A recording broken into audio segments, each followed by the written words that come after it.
Bienvenidos, ¿cómo están? Un gusto volver a vernos en esta cita de todos los lunes de Voz y Voto. En una jornada que ya comenzó, algunos miembros de la CTA ya han comenzado con el paro de 36 horas en este mediodía, pero por supuesto, esta medianoche comienza el paro de todas las líneas de transporte y eso va a permitir que el país prácticamente esté paralizado. Ya saludo a mis compañeros, ¿cómo está? Florencia, Federico. Hola, Julián. ¿Cómo les va? ¿Cómo está, Julián, Flor? Federico. Sí, otro día convulsionado. Argentina no da descanso, ¿no es cierto? Para las noticias políticas Sí. no hay descanso. Una semana de conflicto fuerte y el presidente que lo está siguiendo, pero desde Nueva York. Allí está el presidente de Nueva York. Precisamente para hablar del paro estará con nosotros el dirigente de la alimentación, Héctor Morcillo. También tenemos una nota muy interesante. Un periodista de La Voz del Interior dialogó en la cárcel con el único detenido por la causa CBI, con Eduardo Rodrigo. Vamos a estar hablando, viendo la nota y hablando también con quien fue a entrevistarlo. Y también vamos a tener una de las noticias del día. Vamos a ver el extracto de la entrevista con Mauricio Macri en Estados Unidos, en la que el presidente anuncia que está listo para competir en las elecciones del año que viene. Estos son los temas, están los protagonistas. Esto es Voz y Voto 2018.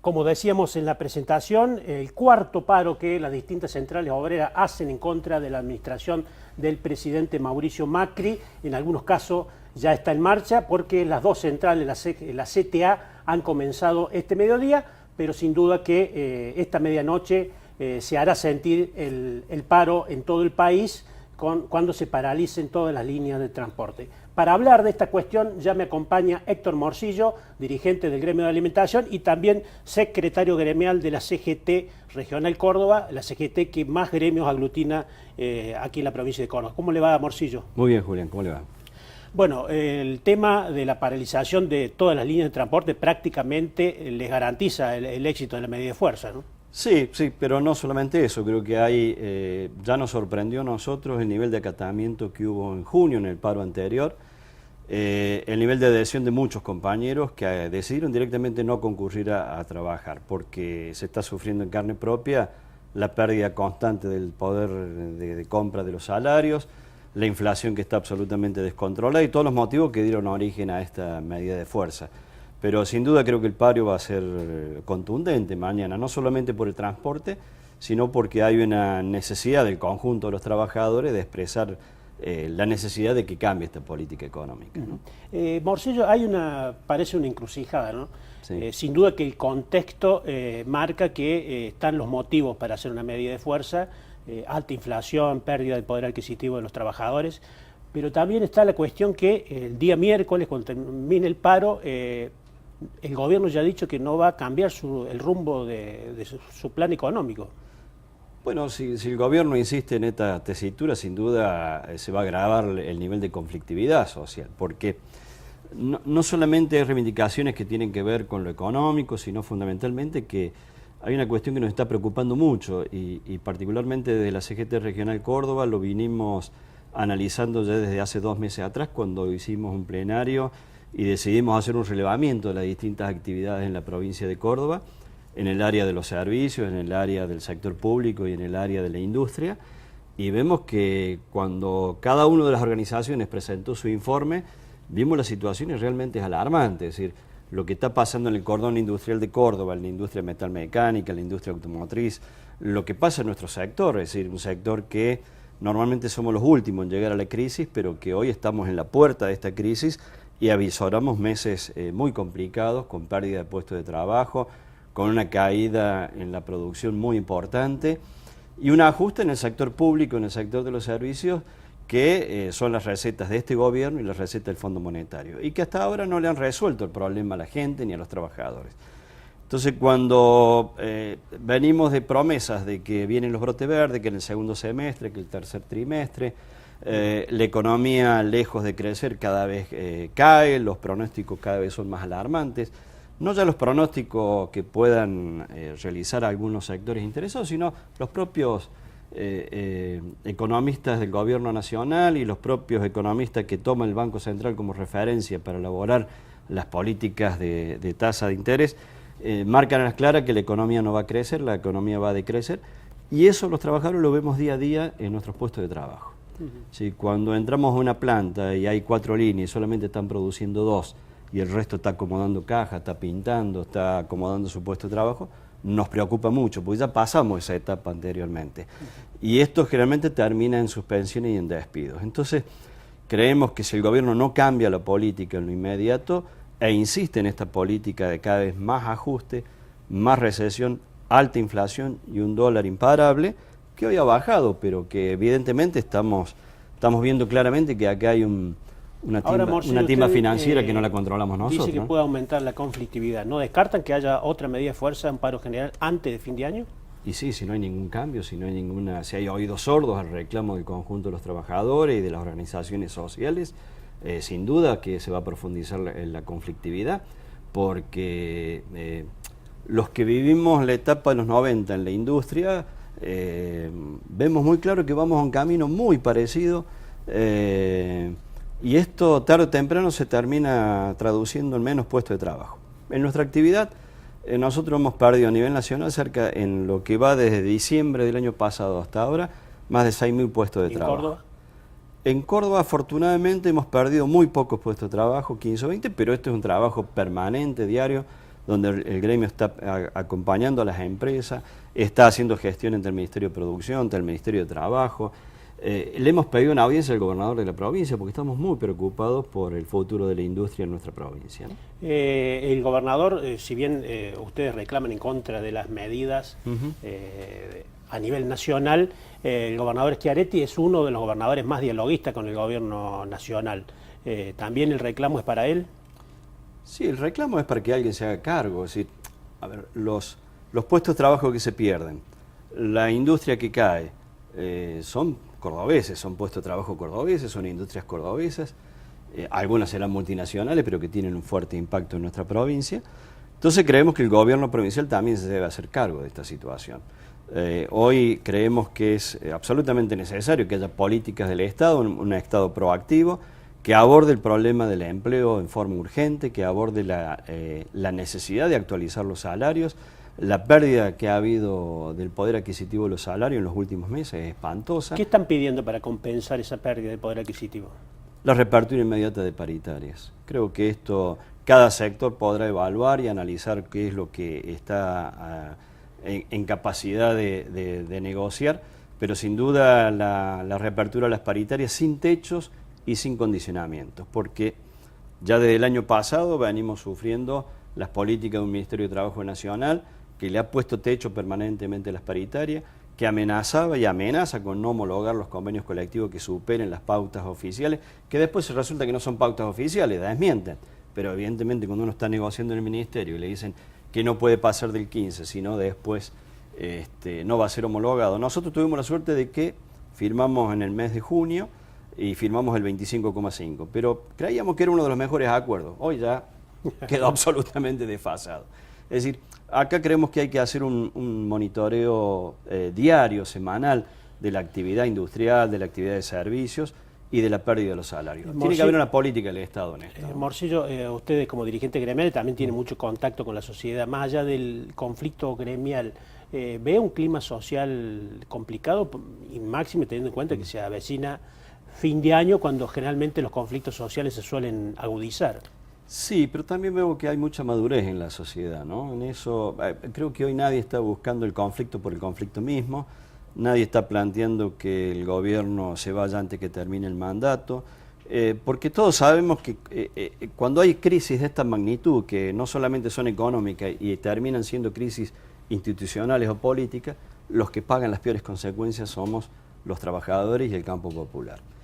Así que tenemos muy claro cuál es el horizonte. Lo que sí pedimos es que haya cambio en las políticas, que haya política, que haya un Estado activo ante el problema del desempleo, ante el problema de las suspensiones.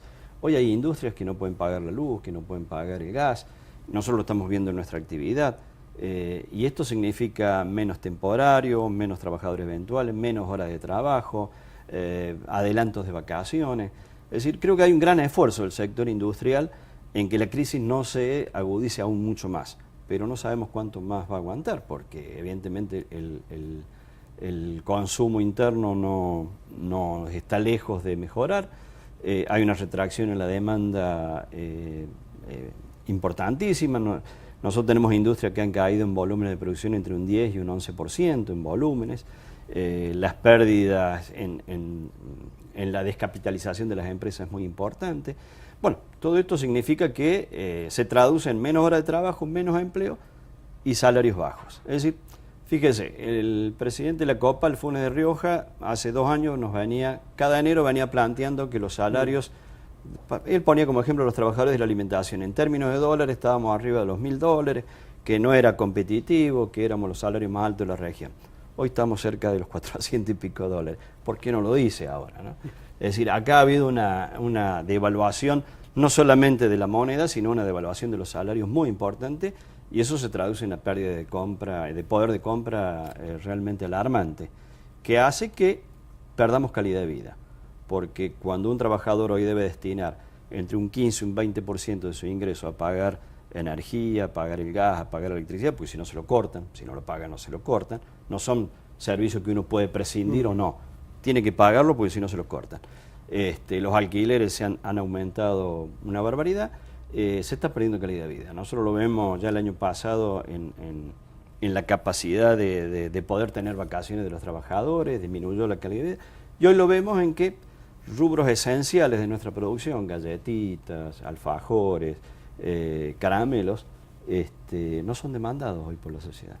Cuando una familia deja de comprarle galletitas a los chicos para ir a la escuela, quiere decir que estamos muy mal. Se complica el tema. Estamos muy mal. Muy bien, Morcillo, muchísimas gracias por la participación en el programa. No, gracias a ustedes, muy amable. Ahora nos vamos a ir a una pausa, pero antes vamos a escuchar la opinión de una dirigente gremial de la provincia de Buenos Aires, Romina del Pla, que tiene una particular visión sobre el tema de la conducción de la CGT Nacional. La vemos. Toda esta política de ajuste que se viene desarrollando y que se pretende profundizar está generando una reacción obrera enorme. En ese sentido, hasta la CGT, que está actuando como un elemento de contención, y las CTA, que actúan muy tardíamente, se han visto obligadas a convocar este paro.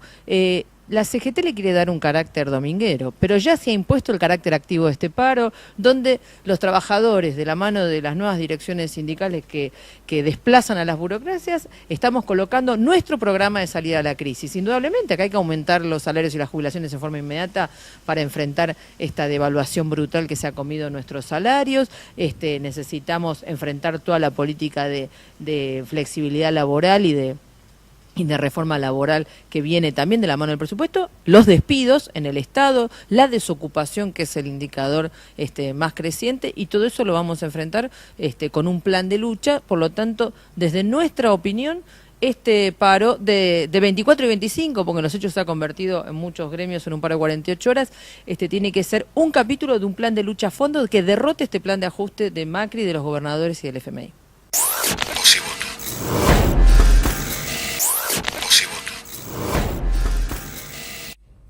El escándalo de la financiera CBI estalló en 2014 con el suicidio de quien era su vicepresidente, Jorge Suau. Y a partir de eso, la Justicia Federal inició una investigación larga y compleja que está llegando a instancias definitorias. Un compañero periodista de La Voz del Interior, Pancho Panero, Francisco Panero, que está con nosotros. Bienvenido, ¿Qué tal? Buenas Pancho. noches. Hola, Francisco, ¿cómo estás? ¿Cómo estás? Bien. Entrevistó a quien es el único detenido hasta ahora en la causa, el presidente de CBI, Eduardo Rodrigo. Y bueno, dialogó con él. En este bloque vamos a compartir parte de esa entrevista que le hiciste, Pancho, en Bower. Y bueno, por supuesto, vamos a dialogar con vos para que, bueno, nos cuentes y nos completes esa información. Ingresamos a la cárcel de Bower con un equipo de Canal C, con Eduardo Bocco, mi colega, Entre los dos hicimos una entrevista de más de 1 hora 40 de duración. Bien. ¿Quién es Eduardo Rodrigo? ¿Quién es y por qué en este momento dio esta nota? Porque él Claro. nunca había dado una nota hasta ahora. Es el presidente de, hay que explicar lo que es la financiera Cordubensis, es aquella que en 2014 estalla cuando muere Jorge Suau y descubre que detrás había una gran corrida cambiaria, financiera, porque se empezaron a mover papeles por todos lados y posiciones que no se cubrían. En ese sentido, se desató después lo que fue la causa judicial más grande de tribunales federales de los últimos tiempos. No sé hasta cuándo nos podemos remontar. Hay otro gran fraude en los 80 con otro banco.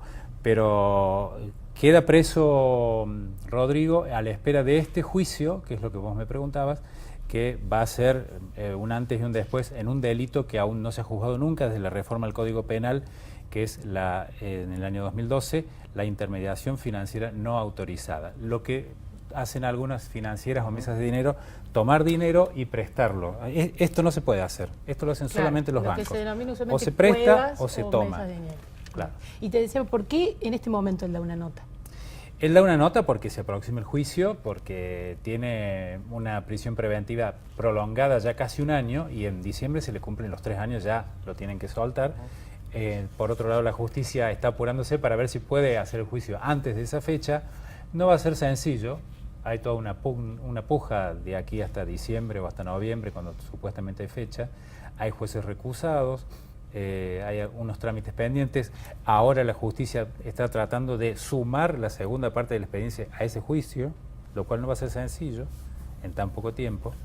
Así que bueno, vamos entonces a ver parte de la nota, una extensa nota. Publicamos algunos fragmentos en el papel, pero ahora la vamos a ver en video. Y lo primero que le preguntaban a Rodrigo es, ¿por qué cayó CBI? Y esto decía. Desde el primer momento dije que la causa de la caída de CBI tiene una directa relación con el señor Bugliotti. Él 1 año antes aproximadamente había logrado una licencia del Banco Central y había generado una compañía financiera. Los clientes de Cordubensis que tenían cajas de seguridad o que hacían negocios entre ellos dentro de las oficinas, él pensaba que los iba a poder captar. Automáticamente empezó a comunicarse con ellos y no hubo ni los empleados de él pasaron a ser clientes de Finandino. Automáticamente ante esta situación y luego de haber mandado a través de un conjunto de operaciones que yo he denunciado a través de su contador, el contador Guevara, ellos estudiaron cómo era el funcionamiento de Cordubensis y cómo era y quiénes eran los clientes. Una característica que tuvimos que nunca trabajamos con ninguna relación política. La caja de seguridad de Acastelo estaba a nombre de un tercero, donde él era un apoderado. Y de Boldú, que tenía una caja de seguridad a nombre suyo y allí se hallaron $290.000. Es que es la misma caja. Por eso le digo, la única caja que existía que no estaba a nombre ni de Castelo ni de Boldú, sí ellos seguramente eran los autorizados. Boldú, por lo que yo tengo entendido, era amigo personal de Jorge Suau. Primera parte de la entrevista con Rodrigo. Francisco, te pregunto, bueno, clientes conocidos, en su momento tuvieron mucha relevancia, incluso hace poco volvió la figura de Bugliotti a escena, pero lo menciona a Castelo, ¿no? Es claro. Alguien que sigue ligado a la causa.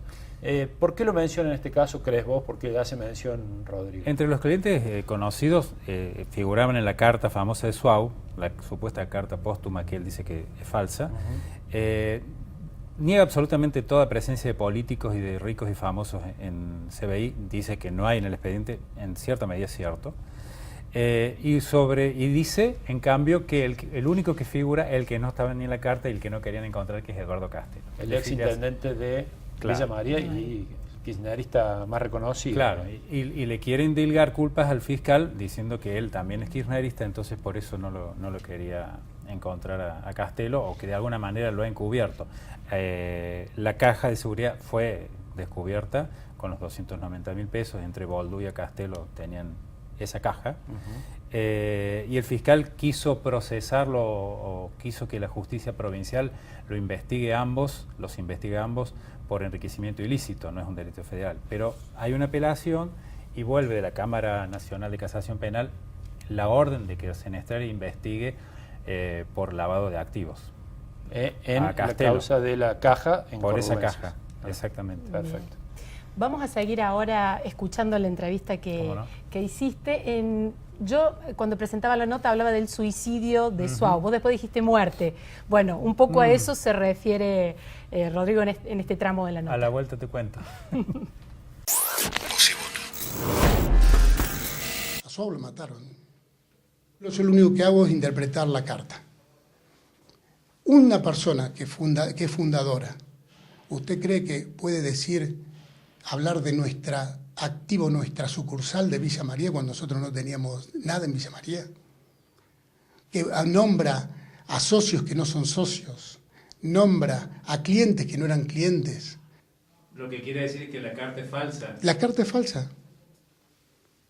Pero eso se está dicho, es decir, yo creo que es algo que ya nadie lo duda. La carta es así.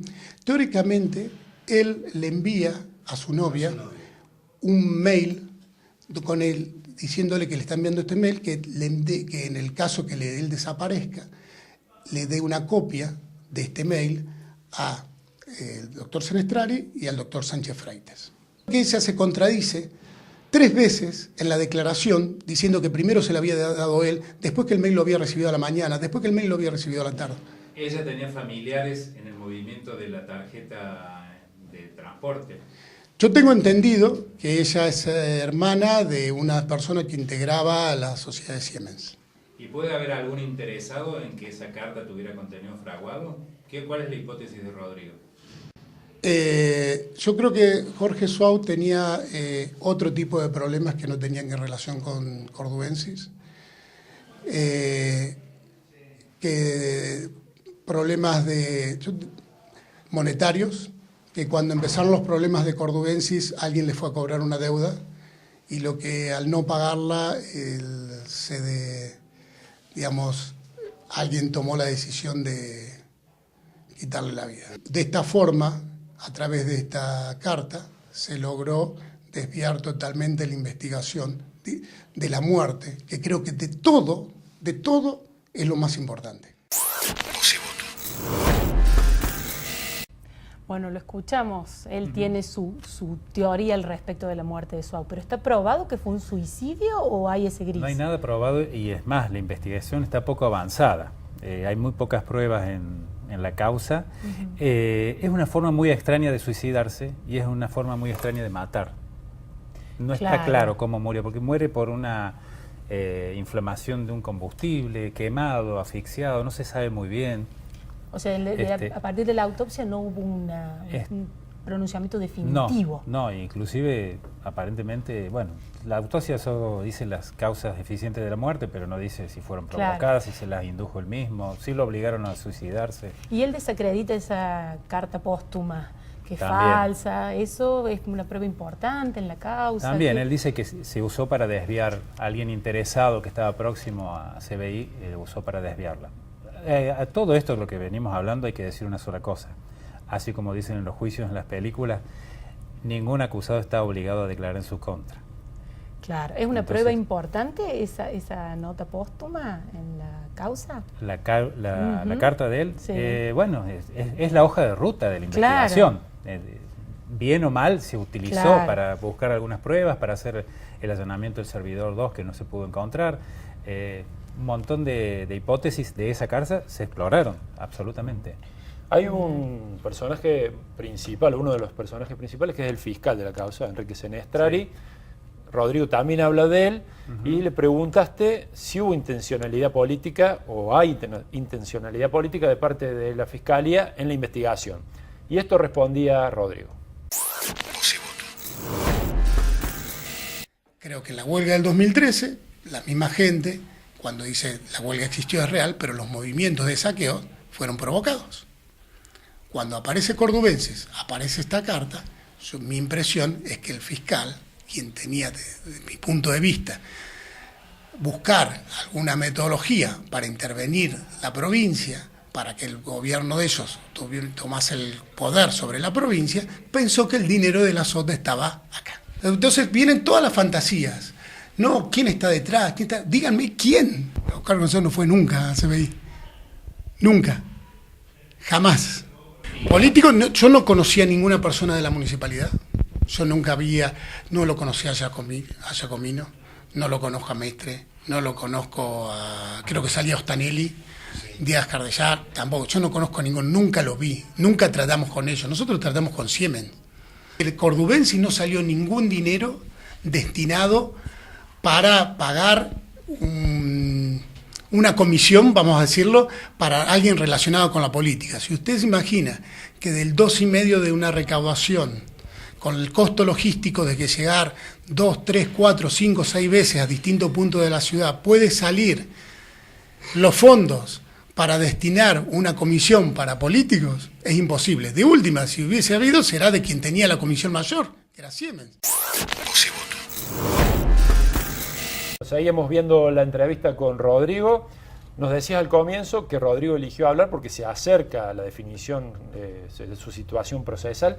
¿En qué etapa está? Si hay fecha del juicio oral y qué parte de la causa va a ir a juicio. La causa, el juez Vaca Narvaja, para darle celeridad a la tramitación, la dividió en dos. Primero elevó esta parte, que son 78, los 78 primeros hechos, y es la más grande. Pero ha dejado pendiente otros hechos, los que siguen, 80, 81, etcétera, que en una de esas puedan incorporarse, según lo adelantado por el Ministerio Público, a este debate. Este debate, para el Tribunal Oral 2, que es el que lo tiene que juzgar y que ya lo tiene listo para empezar, está en la diligenciando la prueba, etcétera, querían que empiece el 13 o 14 de noviembre, pero hay varias dificultades, entre otras un camarista, Carlos Julio Lascano, que se apartó porque tiene amistad con un defensor. Los jueces, los otros dos vocales, lo vuelven a traer a juicio diciendo que no es causal de apartamiento, pero hay una recusación ahora de la defensa de Rodrigo, de Benjamín Soncini Astudillo. Eso demora. Claro. Entonces, de aquí al 17 de noviembre, cuando se vence la preventiva final de Rodrigo, tal vez no esté listo todo este trámite. O sea, podría quedar en libertad esperando el juicio, Rodrigo. Este juicio o los dos juicios juntos. Ajá. Faltan varias cosas por determinar. Bien. Una salvedad importante que él hacía cuando le hacías la nota en sus argumentos era plantear, porque digamos el delito es intermediación financiera sin estar autorizado por el Banco Central a hacerlo, y él hace como una salvedad de que en realidad no intermediaba, sino que mediaba. Vamos a escuchar bien primero... Es una palabrita que a mí me hizo mucho ruido, por eso se la pregunto. Primero vamos a escuchar lo que dice y después nos completás. Vale. Lo vemos. Nosotros no intermediábamos, nosotros mediábamos. ¿Y esa palabra? Es tomar parte. Es decir, ¿cuál es la diferencia entre intermediar y mediar? Tomar posición. Intermediar significaría que usted, que tiene dinero, me lo da a mí, y yo me doy vuelta y se lo presto a él. ¿Y qué hacían ustedes? Nosotros, usted tenía dinero y usted lo necesitaba, nosotros lo juntábamos. ¿Y qué cobraban ustedes? Una diferencia. Yo ya estoy condenado. Una vez que a mí que pasé 2, 3, 4 meses, yo ya estoy condenado. Yo estoy preso porque dicen que me voy a fugar. ¿Por qué? Porque yo tengo mis 2 hijos afuera del país. Porque yo a mi hija la saqué después de la 4ª vez que la pararon, que la tuvimos que mandar con su madre a una aldea al sur de Italia donde ella no sabía ni hablar italiano, tuvo que dejar su facultad, y donde mis 2 hijos hoy trabajan como mozos en Europa y no van a volver. No van a volver porque ¿cómo creen que alguien, o cómo yo puedo creer en todo, en la justicia, cuando sigo preso porque creen que me voy a fugar, cuando toda esta causa de que se habló de políticos, situaciones, cosas, que me digan alguien que lo encuentren en un lugar, un papel en todo el expediente, más que el único político que encontraron fue el que no querían encontrar. A un político relacionado políticamente con el fiscal.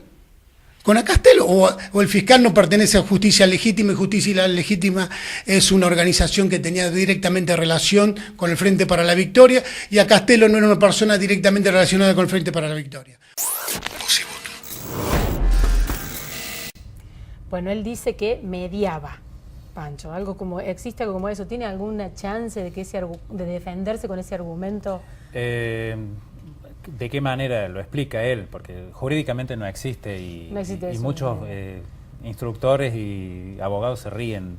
Es una forma de él de acomodar las cosas para decir que no me está involucrando la figura penal. Él dice que acercaba al que quería prestar y al que quería tomar dinero y los contactaba y ustedes hacían... Y después, claro. Pero no, en realidad recibía cheques en garantía, firmaba mutuos, había varias cosas que él va a pelearlas en el juicio porque es un virtuoso de las finanzas. Poca gente le puede seguir el ritmo. Cuando salimos de la cárcel dijimos, realmente esta persona sabe mucho. Yo lo había escuchado de mucha gente que había comentado y que me había asesorado yo. Y los que lo conocen dicen que es un genio. Muy inteligente. Muy inteligente. No es fácil para quienes lo instruyen, para quienes lo acusan, para quienes lo defienden, inclusive tratar de seguir el ritmo. Él es su principal defensor y veremos si, sabiendo mucho más que los otros, lo pueden condenar o no. Tampoco es que le van a creer todo. La última, te pregunto como periodista, cuando se hacen este tipo de entrevistas, ¿es muy complicado el proceso de llegar hasta la cárcel, que el entrevistado acceda, o viene por el otro lado? ¿Cómo se manejó en este caso? Dos escollos grandes. Uno, que el entrevistado quiera dar la nota. Nos pasó con Brenda Baratini, nos pasó con Trebuch, ahora nos pasaba con esto, que no era muy solícito para dar entrevistas. Había dado una hace 2 años, una sola, y ahora convinimos con Benjamín Sonsini Astudillo y Facundo Amoedo, sus defensores, que podíamos entrevistarlo. Y después está la justicia, el tribunal que nos dejó también, que no tuvo problemas, por suerte, y el servicio penitenciario. Para entrar el celular, para poder grabarlo, esto ya tenés pase ahí. Sí, cada vez más seguido. Bueno, pero linda experiencia periodística, ¿no? La verdad que sí. La verdad que sí. Testimonios importantes, causas como esta, ¿no? Bueno. Gracias, Pancho. Por favor, seguimos en Voz y Voto.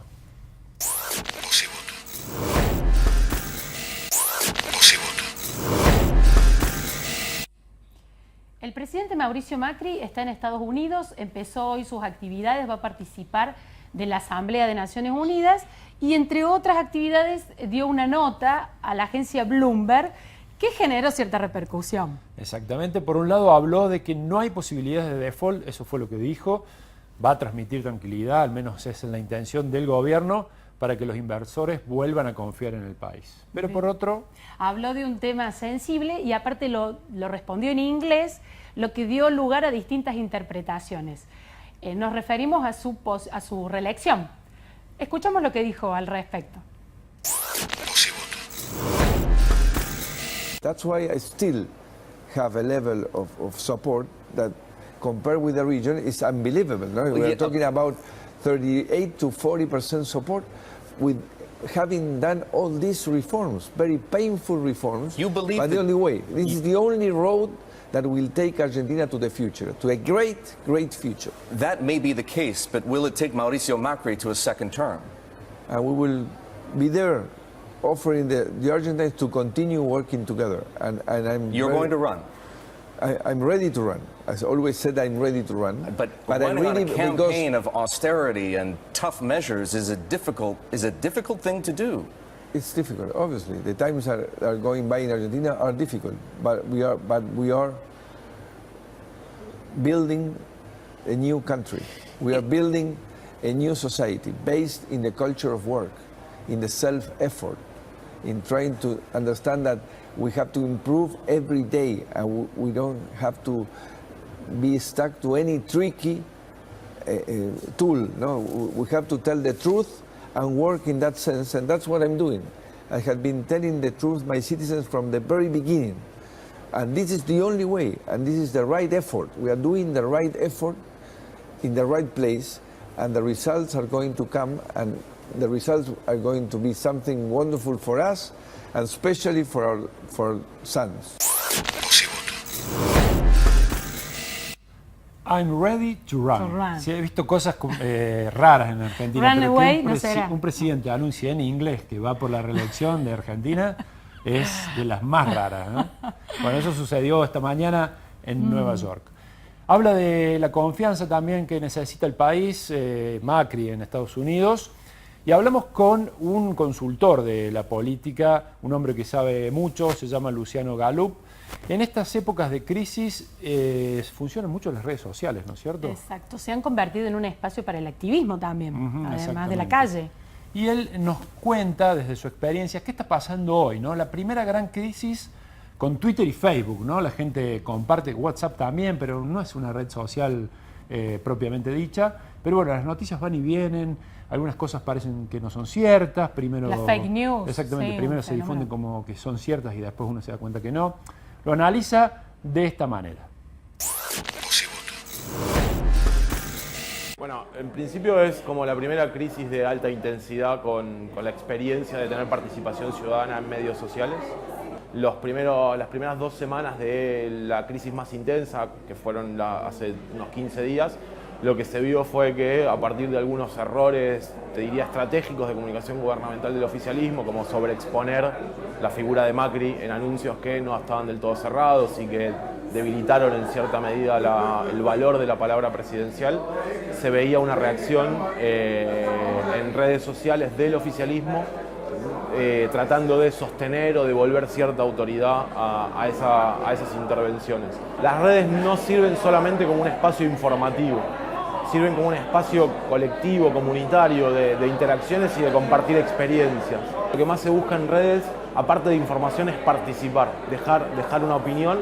Las noticias falsas están muy orientadas y muy circunscriptas a los núcleos más duros y más intensos del debate político, a los extremos de la grieta. Realmente no tienen un impacto en el humor de una crisis. El tema fakes no me parece que sea un tema hoy en la discusión de nuestra crisis. Sí me parece que tiene mucho más que ver con la capacidad de la comunicación, sobre todo la gubernamental, de dar certezas y de explicar por qué es la crisis y cómo se va a resolver. Ante la falta de una palabra oficial clara y fuerte en relación a cómo se resuelve una crisis, surgen los rumores. Y los rumores no necesariamente son noticias falsas, son interpretaciones del silencio oficial. Lo que yo veo es un cambio en la estrategia general de la comunicación de gobierno, que obviamente tiene un reflejo en la acción y en la actividad en redes. Me parece que si durante mucho tiempo Cambiemos era una revolución de la alegría, apostaba mucho a lo que tenía que ver con las expectativas a futuro, eso hoy, producto de las sucesivas crisis que atravesó, se transformó en una estrategia mucho más conservadora que tiene que ver con ser quienes en mejores condiciones están de administrar las crisis argentinas recurrentes.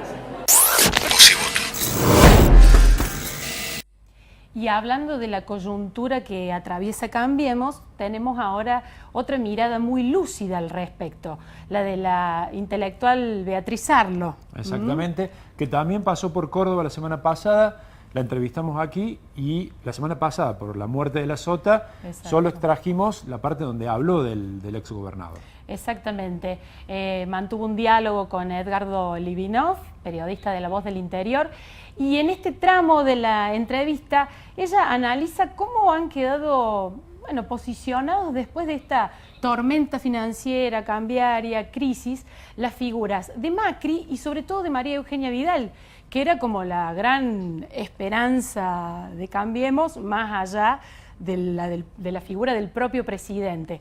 ¿Afectó a María Eugenia Vidal todo el tembladeral económico? Sobre eso y otras cuestiones da su opinión Beatriz Arlo.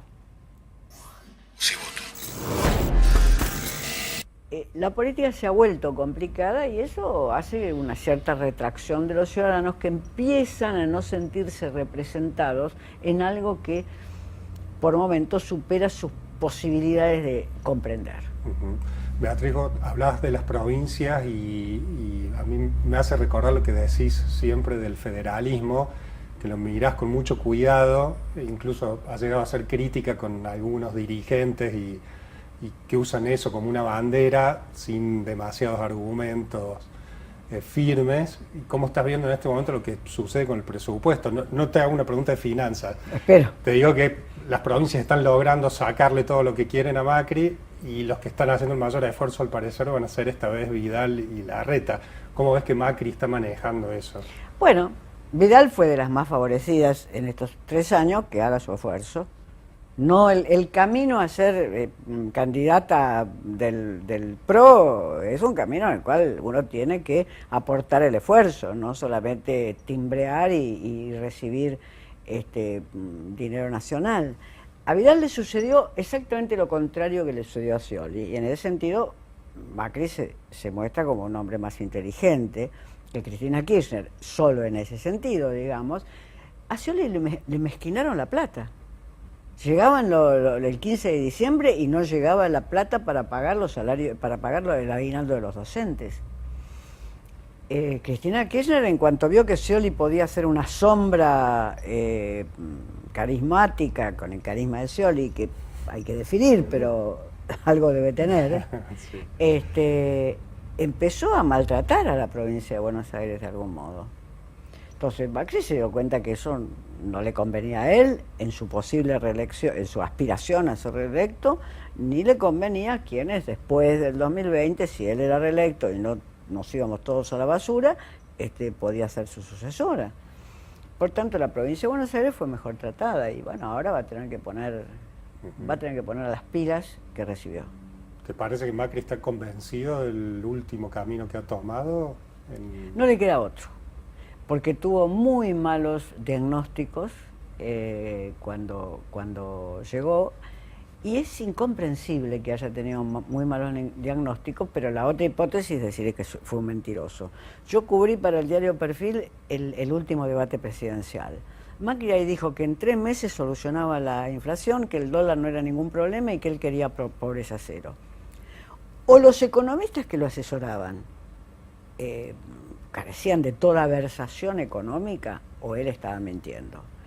En cualquiera de los dos casos, le fue en contra. La gente creyó ese discurso y inmediatamente se dio cuenta que es imposible. Primero porque pobreza cero, ¿qué quiere decir pobreza cero? Hambre cero, sí. Quiso copiarle Macri y ahí quiso expropiarle una consigna de Lula, que hizo la consigna hambre cero. Hambre cero es perfectamente posible, no digamos en la Argentina, que es una vergüenza que haya chicos en nivel de desnutrición que hay en la Argentina. Bueno, y seguimos escuchando y hablando de la crisis de Macri.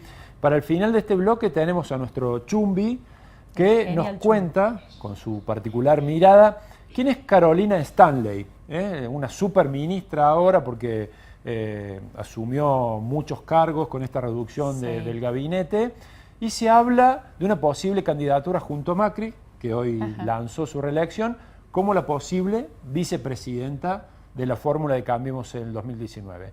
Vamos a ver, bajo la mirada de Chumbi, quién es Carolina Stanley.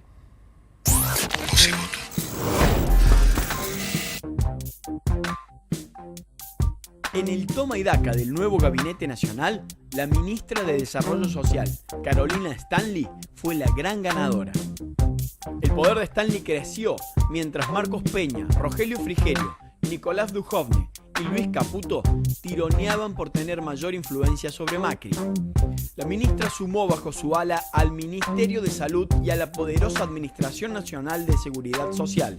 Stanley se quedó con toda la artillería del Estado para contener la situación social y el aumento de la pobreza. La ministra tiene el respaldo de la gobernadora de Buenos Aires, María Eugenia Vidal, y del jefe de gobierno de la ciudad de Buenos Aires, Horacio Rodríguez Larreta.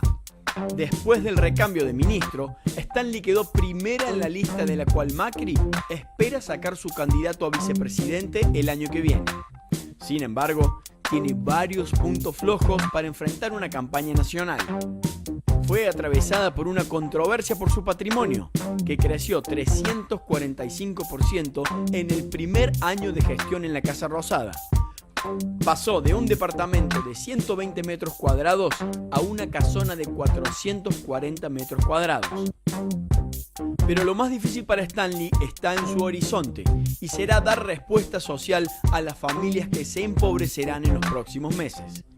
Con Con esta nueva estructura de poder, ¿Stanley sumará voz en la mesa chica de Macri? ¿Tendrá votos para llegar al Congreso Nacional como vicepresidenta?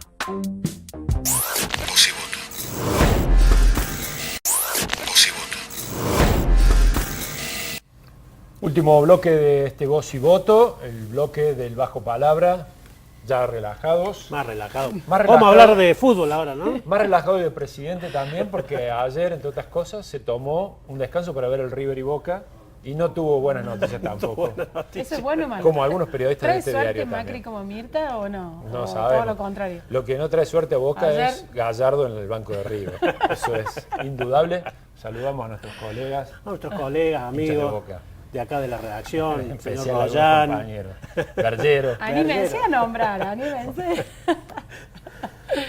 Pero bueno. Vamos a lo nuestro. Dale. ¿Qué tenés? Ah, también Me vas tenemos a- información. Quiero que me preguntes si tengo algo, porque si ¿Qué no me te- preguntas yo no digo. ¿Qué tenés, Flor? Tengo fecha. Epa, fecha. Bueno, Casada No, estás, o sea fecha. que...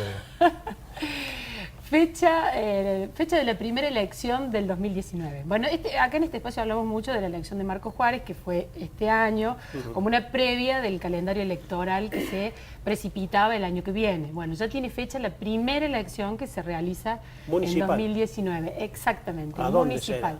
17 de marzo, la Intendencia de La Falda. ah, una ciudad importante. Ardú. Exactamente, Cacho Ardú, el intendente, un dirigente radical importante en Punilla, no puede ir por su reelección, Ajá. así que, bueno, él va a... ya firmó el decreto que así... ¿Cuál como que será su estableció candidato? la fecha. ¿A quién habrán No, decidido? él va a ir por el cargo de el legislador departamental En Punilla. para la unicameral, exactamente, eso va a ser aparentemente lo que él va a pelear. Y su candidato para la intendencia sería un dirigente que ya lo acompaña a cargo del área de desarrollo urbano en la municipalidad, de desarrollo social en la municipalidad. Es Javier Dieminger, si me permiten la lectura del Apellido apellido, difícil. porque es difícil. No va a ser Dieminger, difícil. secretario de Desarrollo Social. Algo que había hecho Avilés en Carlos Paz. ¿Se acuerdan que lo contamos? Que Vos puso un hombre de mencionaste. confianza como el sucesor, porque él Sí. va a ser o candidato a gobernador o no se sabe bien para dónde va a apuntar. Claro, pero sí. se están Iría acomodando. al Si va a legislador, ahí va a tener una dura pelea con Ardú, porque el Exactamente. departamento Punilla es, creo que el segundo o tercer departamento en importancia, luego de Capital y Río Cuarto, y allí hay pesos pesados, digamos. Puede estar Avilés, si es que va... Ajá. Si él va de candidato a gobernador, también puede ser candidato a Claro, primer legislador. Exactamente.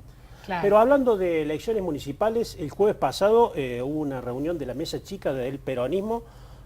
Llevaban 72 horas del sepelio, de la sepultura del ex gobernador José Manuel de la Sota, y Schiaretti me parece que rápidamente intentó calmar los ánimos en el peronismo y convocó a esta mesa chica, que son alrededor de 40 dirigentes, los principales dirigentes, allí había muchos de la Sotista, y en esa reunión, donde estaban también los intendentes de las ciudades más importantes gobernadas por el peronismo, habló de unidad el gobernador, pero además le pidió a los intendentes que pegaran la fecha de las elecciones municipales con la provincial.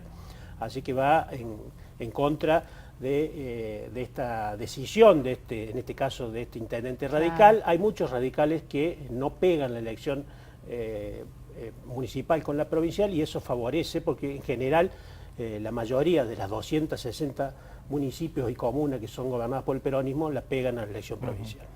Hablando de elecciones, lo mío también tiene que ver con una candidatura. Ya hemos hablado de eso acá, Flora anticipó que se venía el lanzamiento. Hablamos de Mario Negri. Ajá. Pero bueno, toda la convulsión que está viviendo el país ha hecho que se apretara el freno. Está todo listo, dicen, pero van a esperar un poco, van retrasando esa idea de lanzarse por ahí hasta el verano. Pero lo que quedó claro en la reunión, en las últimas reuniones de gente que estuvo ahí participando, es que ya no se va a hablar más de Ramón Mestre. Esa fue la orden. Acá no se habla más de Mestre, lo que hace Mestre y lo que dice Mestre de la candidatura y de todo lo que tiene que ver con el cordobesismo de Cambiemos, ¿no? Esta Cambiemos nueva a la idea. cordobesa. Exactamente. Así que Negri trabaja sin pensar en Mestre, que por supuesto es el rival en Cambiemos está difícil. y en el radicalismo. Sí, en Cambiemos siempre se dijo que para octubre, noviembre ya debía estar el candidato en en la calle porque todo hace suponer que Schiaretti, que es gobernador y va a ir por su reelección, ya con todas las acciones de gobierno que tiene, está siempre, digamos, muy en el candelero. Claro.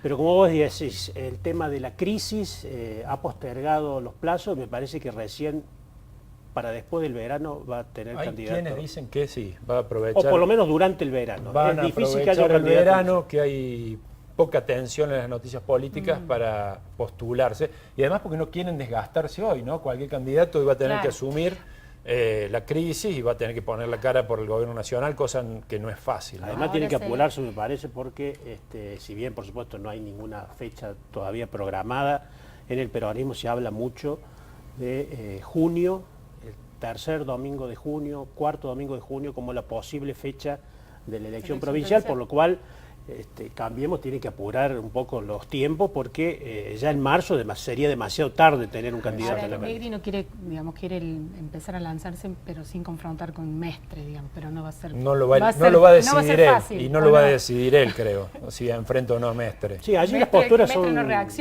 son claras. Mestre quiere ser candidato de cualquier modo, yendo a la interna.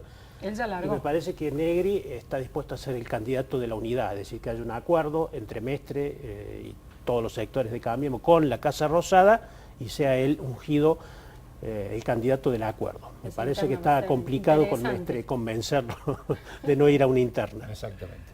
Nos vamos, Flor, Julián. Esto fue Voz y Voto. Los esperamos el próximo lunes aquí en Canal C.